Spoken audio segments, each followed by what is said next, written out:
ধর্ম উপদেষ্টা ডক্টর আফম খালিদ হোসেন বলেছেন, স্বতন্ত্র ইবতেদায়ী মাদ্রাসা জাতীয়করণের দাবি অত্যন্ত যৌক্তিক।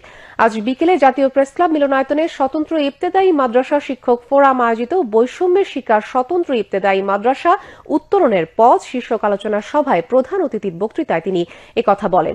ধর্ম উপদেষ্টা বলেন, বিগত সরকার ইসলামী শিক্ষাকে সংকুচিত করার সর্বাত্মক চেষ্টা চালিয়েছে।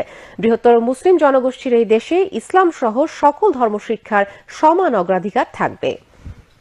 স্বতন্ত্র ইবতেদায়ী মাদ্রাসার শিক্ষক ফোরামের কেন্দ্রীয় সভাপতি শেখ নজরুল ইসলাম মাহবুবের সভাপতিত্বে আলোচনা সভায় বাংলাদেশ জামিয়াতুল মোদাররিসিনের সিনিয়র সভাপতি অধ্যক্ষ মাওলানা সৈয়দ মোসাদ্দেক বিল্লাহ আল মাদানী, জগন্নাথ বিশ্ববিদ্যালয় ইসলামের ইতিহাস ও সংস্কৃতি বিভাগের অধ্যাপক ডক্টর আব্দুল মোমেন, জাতীয় শিক্ষক ফোরামের কেন্দ্রীয় সভাপতি অধ্যাপক নাসির উদ্দিন খান এবং জাতীয় শিক্ষক ফোরামের সিনিয়র সহসভাপতি মাওলানা এবিএম জাকারিয়া উপস্থিত ছিলেন।